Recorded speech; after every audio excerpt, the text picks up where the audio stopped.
La oposición es la suerte que le toca a todos aquellos a quienes emplea Dios para que prediquen verdades aplicables, especialmente a su época. Había una verdad presente o de actualidad en los días de Lutero, una verdad que en aquel tiempo revestía especial importancia. Y así hay ahora una verdad de actualidad para la iglesia en nuestros días. Porque el Señor es el Espíritu. A continuación, el programa Restaurando la Verdad Presente. Muy buenos días, mis queridos hermanos, buenas tardes, buenas noches, dependiendo la hora que estén sintonizando esta programación. Bienvenidos sean todos a su programa radial Restaurando la Verdad Presente. Les habla para ustedes en esta hermosa mañana Jeffrey Mercado y hoy tenemos otro tema muy importante preparado para ustedes. El tema de esta mañana lleva por título La Cena del Señor. Pero mis queridos hermanos, antes de entrar en ese precioso tema, vamos como de costumbre al trono de la gracia para poder comenzar este tema con la autoridad del cielo. Así que mis queridos hermanos, en estos momentos oramos. Padre Santo y Padre bueno, alabamos y exaltamos tu santo y bendito nombre, porque para siempre es tu misericordia y porque nos rescataste de nuestra manera vana de vivir. Nuevamente venimos agradecidos delante de ti porque nos sustentas y libras de todo mal. Te pedimos que perdones nuestras faltas y pecados y que podamos ser plenamente como tú eres en carácter, para que realmente podamos ser perdonadores y llegar a amar hasta nuestros enemigos. Padre Santo, te damos gracias por la temática de esta semana y te pedimos que pueda ser de bendición para todos los que sintonicen esta programación. Y Padre, siempre te pedimos que nos ayudes para hacer la preparación debida cuando vayamos a participar de los emblemas del cuerpo y la sangre de Cristo, para que no lo hagamos indignamente. Sé con tu pueblo en la ancha faz de la tierra y dale sabiduría de lo alto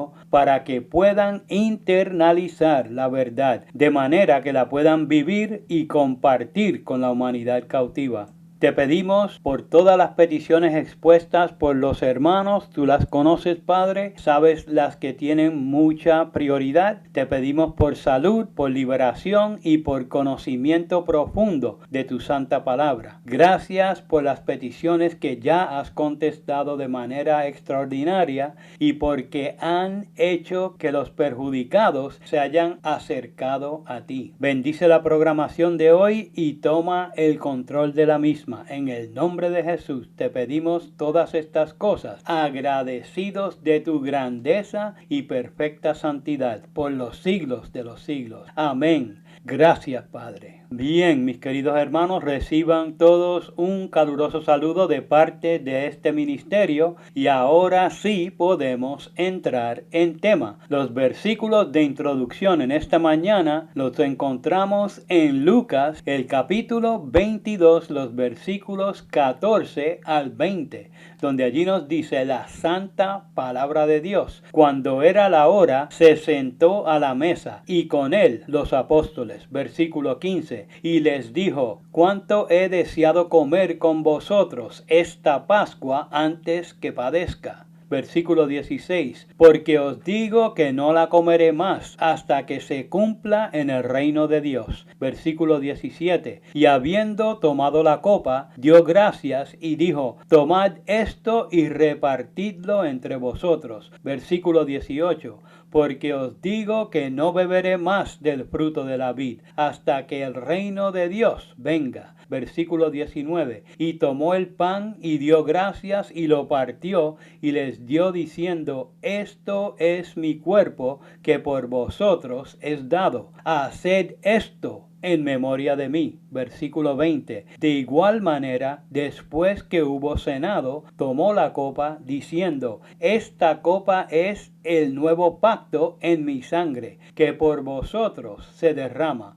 Y mis queridos hermanos, también vamos a ir a Primera de Corintios capítulo 11 versículos 23 al 29, donde allí nos dice la santa palabra: porque yo recibí del Señor lo que también os he enseñado, que el Señor Jesús, la noche que fue entregado, tomó pan. Versículo 24, y habiendo dado gracias, lo partió y dijo: tomad, comed, esto es mi cuerpo que por vosotros es partido. Haced esto en memoria de mí. Versículo 25. Asimismo tomó también la copa después de haber cenado, diciendo: esta copa es el nuevo pacto en mi sangre. Haced esto todas las veces que la bebiereis en memoria de mí. Versículo 26. Así pues, todas las veces que comiereis este pan y bebiereis esta copa, la muerte del Señor anunciáis hasta que Él venga. Versículo 27. De manera que cualquiera que comiere este pan o bebiere esta copa del Señor indignamente, será culpado del cuerpo y de la sangre del Señor. Versículo 28. Por tanto, pruébese cada uno a sí mismo y coma así del pan y beba de la copa. Versículo 29. Porque el que come y bebe indignamente, sin discernir el cuerpo del Señor, juicio come y bebe para sí.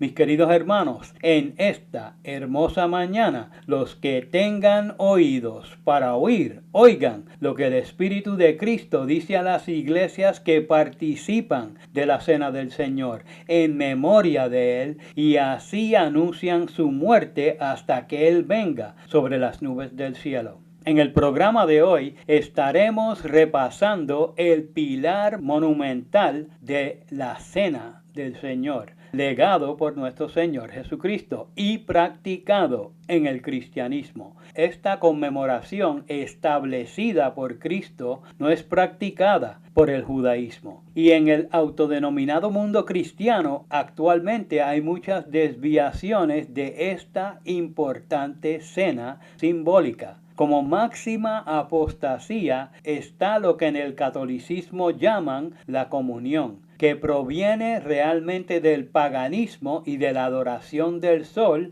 y a la reina del cielo, como vemos en Jeremías capítulo 44 versículo 19, donde dice: y cuando ofrecimos incienso a la reina del cielo y le derramamos libaciones, ¿acaso le hicimos nosotras tortas para tributarle culto y le derramamos libaciones sin consentimiento de nuestros maridos? Mis queridos hermanos, siendo que el catolicismo es una mera falsificación del verdadero cristianismo, donde se le adjudican nombres cristianos a las abominaciones paganas, no mencionaré nada más al respecto por ahora. Pero aún entre los que creen en la verdad del Padre y del Hijo, hay algunos que promueven desviaciones de la verdad escritural. Por ejemplo, hay algunos que por inculcar la obligación de observar las fiestas judías, como decía el discípulo amado, dicen que es la manera cristiana de observar la Pascua. Por lo tanto, anualmente celebran la Cena del Señor únicamente cuando cae la Pascua, olvidando lo que dice Pablo de que Cristo es nuestra Pascua, que ya fue sacrificada por nosotros. Pues mis queridos hermanos, este tipo de cosas es nada nuevo. La sierva del Señor enfrentó situaciones similares en sus días y nos dice: mientras estábamos frente a los emblemas de nuestro Señor moribundo y estábamos por conmemorar sus sufrimientos, este hermano se levantó y declaró que él no creía en lo que estábamos por hacer, que la cena del Señor era una continuación de la Pascua y que debía celebrarse solo una vez al año. Esta extraña diferencia de opinión me causó mucha pesadumbre, pues vi que se presentaban como verdades muchos errores. Me pareció que con ello Dios quedaba deshonrado. Mis queridos hermanos, esa cita la pueden encontrar en Notas Biográficas de Elena G. de White en la página 121, los párrafos 2 y 3. Y así sucede aún hoy, mis queridos hermanos. Usan diferentes medios con tal esfuerzo por inculcar su opinión sobre el escrito está, que llegan a sacar totalmente de contexto lo expuesto por la sierva del Señor, para hacerla decir lo contrario de lo que ella claramente expresó. Pero Elena habló claramente en su inglés vernáculo o al idioma que hayan elegido traducirla, cuando dijo: Cristo se hallaba en el punto de transición entre dos sistemas y sus dos grandes fiestas respectivas. Él, el Cordero Inmaculado de Dios, estaba por presentarse como ofrenda por el pecado, y así acabaría con el sistema de figuras y ceremonias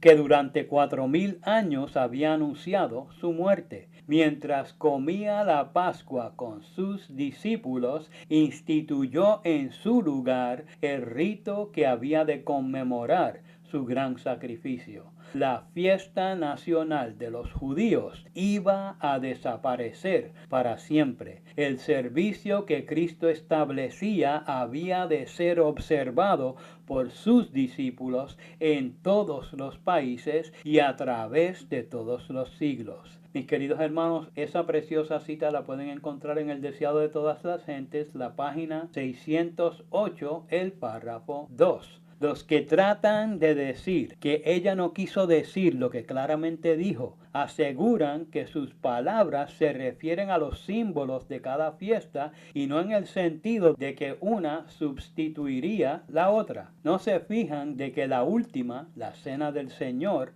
culminaría con el sistema de figuras y ceremonias. Pero noten lo que Elena sigue diciendo en esa misma línea de pensamiento. Ella dijo: la Pascua fue ordenado como conmemoración del libramiento de Israel de la servidumbre egipcia. Dios había indicado que año tras año, cuando los hijos preguntasen el significado de este rito, se les repitiese la historia. Así había de mantenerse fresca en la memoria de todos aquella maravillosa liberación. El rito de la Cena del Señor fue dado para conmemorar la gran liberación obrada como resultado de la muerte de Cristo. Este rito ha de celebrarse hasta que Él venga por segunda vez con poder y gloria. Es el medio por el cual ha de mantenerse fresco en nuestra mente el recuerdo de su gran obra en favor nuestro. Mis queridos hermanos, esa cita la pueden encontrar en El Deseado de Todas las Gentes, la página 608, el párrafo 3. Ahora, como vemos, en un sentido tiene un mismo significado y en otro no. ¿Qué es lo que quiero decir? Pues la primera, la Pascua, conmemoraba el cumplimiento de lo que señalaba la Pascua, la muerte de Cristo. Una era una sombra y la otra una realidad de lo efectuado por Cristo al morir en la cruz.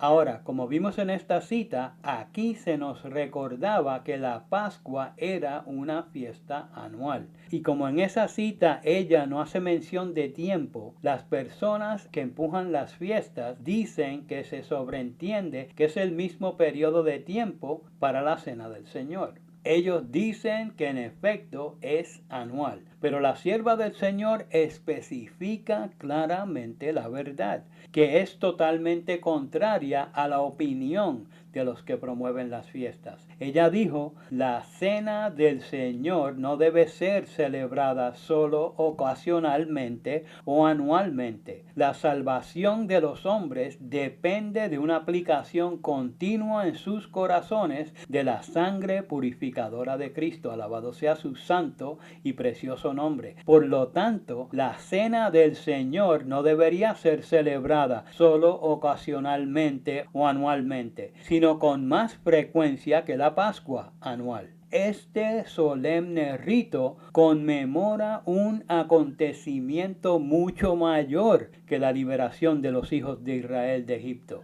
Esa liberación simbolizaba la gran expiación que Cristo hizo con el sacrificio de su propia vida para la liberación final de su pueblo. Mis queridos hermanos, esta cita la pueden encontrar en el libro Dones Espirituales, el volumen 3, la página 228, el párrafo 1.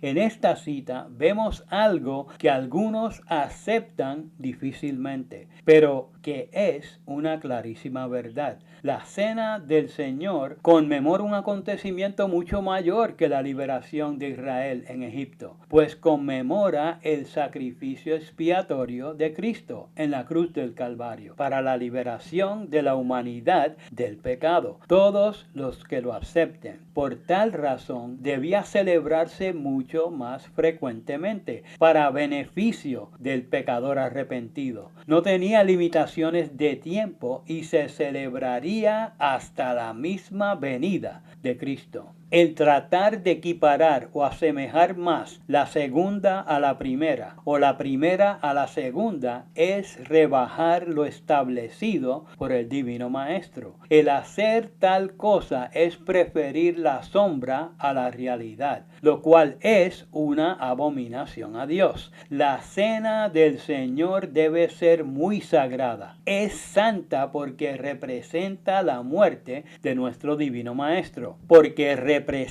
su cuerpo inocente y sin mácula quebrantado en la cruz del Calvario y su sangre preciosa derramada en beneficio del pecador. Es santa aunque allí el Maestro de Galilea cargaba con los pecados del mundo, aunque allí el que no conoció pecado haya sido hecho pecado y aunque allí el justo haya pagado por los injustos. Porque allí la majestad del cielo mostró el amor que tiene hacia el pecador, tomando su lugar para que el otro tuviera vida. Tal amor nunca antes visto deslumbra la vista de los habitantes de este mundo de pecado, al punto que llaman a lo que simboliza esta cena la pasión, para dar a entender el nivel de su invariable amor por la raza caída. Ahora, en la abominación católica de la misa se desvirtúan totalmente los símbolos del pan y el vino,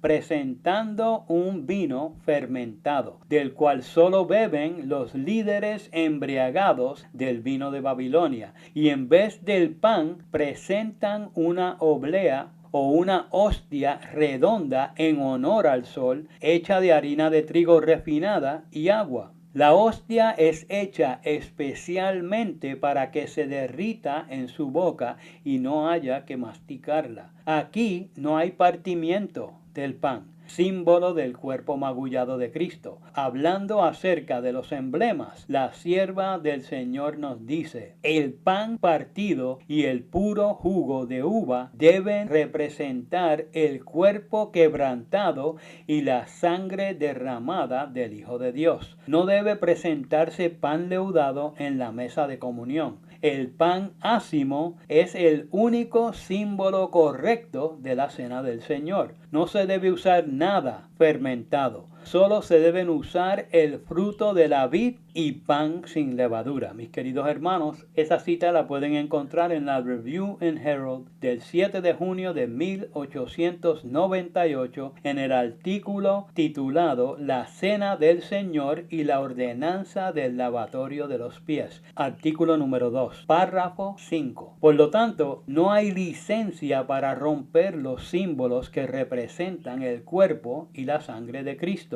Y el hacer tal abominación es desechar su sacrificio por tierra. Hablando acerca de la misa blasfema, la sierva del Señor nos dice: la institución bíblica de la Cena del Señor fue sustituida por el sacrificio idolátrico de la misa. Los sacerdotes papales aseveraban que con sus palabras podían convertir el pan y el vino en el cuerpo y sangre verdaderos de Cristo. El cardenal Wiseman, la verdadera presencia, en la conferencia 8, sección 3, en el párrafo 26. Y continúa la cita diciendo: con blasfema presunción se arrogaban el poder de crear a Dios, creador de todo. Se les obligaba a los cristianos, so pena de muerte, a confesar su fe en esta horrible herejía que afrentaba al cielo.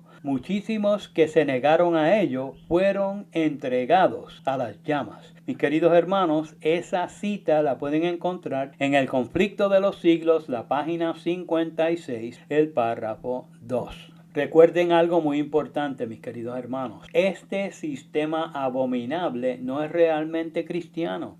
Ahora, entre los testigos de Jehová, cuando ellos hacen la supuesta cena del Señor, solo los que saben que son de los 144,000 pueden participar de los emblemas. De esto no aparece nada en las Sagradas Escrituras que uno pueda usar para justificar tal error. Pero así hay mucha gente hoy, aún entre los que profesan la verdad. Y siempre aparecen personas que tratan de evitar que otros participen de la cena del Señor. Los que se especializan en escudriñar a los demás, pero nunca se miran ellos mismos. Con respecto a esto, la sierva del Señor nos dice: el ejemplo de Cristo prohíbe la exclusividad en la cena del Señor. Es verdad que el pecado abierto excluye a los culpables. Esto lo enseña claramente el Espíritu Santo. Pero fuera de esto, nadie ha de pronunciar juicio. Dios no ha dejado a los hombres el decir quiénes se han de presentar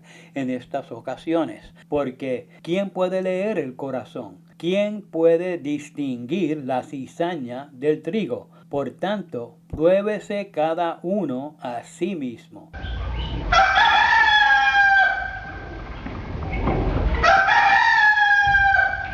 Y coma así de aquel pan y beba de aquella copa. Porque cualquiera que comiere este pan o bebiere esta copa del Señor indignamente, será culpado del cuerpo y de la sangre del Señor. El que come y bebe indignamente, juicio come y bebe para sí, no discerniendo el cuerpo del Señor. Mis queridos hermanos, esta cita también es del Deseado de todas las gentes, la página 612, el párrafo 3. Aunque el participar de los emblemas indignamente es terrible para el transgresor, Dios no le ha dado el papel de escudriñador de los demás a ningún ser humano, aunque siempre aparezca uno. En los días o semanas antes de la cena debe haber un escudriñamiento de corazón de parte de los que piensan participar de la misma. Y si hubo algún malentendido entre alguno de los hermanos, deben tratar de subsanar la situación antes del día de la cena. Pero nuestro Salvador pensó en todo y dejó un legado para reparar esa ruptura. Esto es algo que lamentablemente no lo practican todos los cristianos. Con relación a eso, la sierva del Señor nos dice: hay en el hombre una disposición a estimarse más que a su hermano, a trabajar para sí, a buscar el puesto más alto, y con frecuencia esto produce malas sospechas y amargura de espíritu. El rito que precede a la cena del Señor está destinado a aclarar estos malentendidos, a sacar al hombre de su egoísmo y a bajarle de sus zancos de exaltación propia y darle la humildad de corazón que le inducirá a servir a su hermano. Mis queridos hermanos, esta cita es del Deseado de todas las gentes, la página 605, el párrafo 3. Aquí se está refiriendo al rito de humildad, donde los presentes se lavan unos a otros los pies. En situaciones como las mencionadas en la cita, los antes enemistados o los que de alguna manera chocaron por su falta de humildad deben proceder al rito de humildad demostrando su arrepentimiento y perdón. Esto es el rito más difícil para los que alimentan el yo y es donde el yo debe ser destronado. Después de ese rito conciliador, el Espíritu de Cristo ha preparado el terreno para lo que sigue, para que puedan aceptar al Maestro alegremente en la cena del Señor. Esto es otro punto donde muchos yerran.